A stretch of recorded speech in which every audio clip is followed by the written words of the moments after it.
2026 yilgi yangi Chevrolet Cobalt bu o'z sinfidagi eng zamonaviy va ishonchli avtomobillardan biri bo'lib, dizayn, qulaylik va texnologiyalar jihatidan yanada mukammallashtirilgan. Chevrolet kompaniyasi ushbu modelni yosh avlod, oilaviy haydovchilar hamda kundalik foydalanish uchun ideal variant sifatida taqdim etmoqda. Yangi Cobalt tashqi ko'rinishi bilan zamonaviy va dinamik dizaynni o'zida mujassam etgan. Old faralar LED texnologiyasiga asoslangan bo'lib, kechasi haydashda mukammal yoritish imkonini beradi. Radiator panjarasi kengaytirilgan, avtomobilga sportcha ko'rinish beruvchi havo kirish teshiklari esa yanada jozibadorlik qo'shadi. Kuzovdagi silliq chiziqlar aerodinamik samaradorlikni oshirib, yo'lda yoqilg'i tejamkorligini ta'minlaydi. Salon qismi ham shunchalik qulay va oylangan tarzda yaratilgan. Ichki qismlar yumshoq materiallar bilan qoplangan. Markaziy panelda esa 8 dyuymli sensorli multimedia ekrani joylashgan.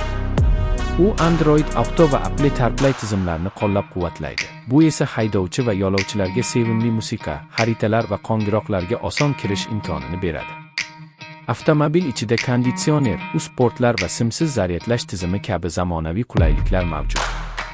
2026 Cobaltning dvigateli 1.5 litrli benzinli motor bilan jihozlangan bo'lib, tejamkor va kuchli ishlashga ega. Dvigatel 115 ot kuchiga ega bo'lib, avtomatik yoki mexanik uzatmalar qutisi bilan taqdim etiladi. Yoqilg'i sarfi shahar sharoitida 7 litr, trassa bo'ylab esa 5 litr atrofida. Bu natijalar avtomobilni nafaqat iqtisodiy, balki ekologik jihatdan ham foydali qiladi. Xavfsizlik tizimlariga alohida e'tibor qaratilgan.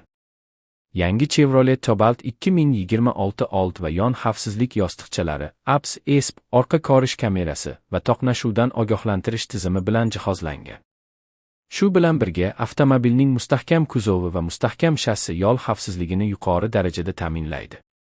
Narx jihatidan Cobalt 2026 o'rta darajadagi xaridorlar uchun mo'ljallangan. Boshlangich narx taxminan 15 AQSh dollari atrofida bo'lishi kutilmoqda. Turli komplektatsiyalarda mavjud bo'lib, yuqori darajadagi versiyalarda charm salon, avtomatik iqlim nazorati va ilg'or multimedia tizimi kabi qo'shimcha imkoniyatlar ham taklif etiladi. Umuman olganda, yangi Chevrolet Cobalt 2026 bu ishonchlilik, qulaylik va zamonaviy texnologiyalarni birlashtirgan mukammal avtomobil. U nafaqat tashqi ko'rinishi, balki ichki imkoniyatlari va haydash sifati bilan ham haydovchilarni o'ziga rom etadi. Kundalik hayotda yoki uzoq safarlarda Cobalt sizga zarur bo'lgan barcha qulayliklarni taqdim etadi. Agar siz sifatli, chiroyli va tejamkor avtomobil izlayotgan bo'lsangiz, yangi 2026 Chevrolet Cobalt albatta e'tiboringizga loyiq.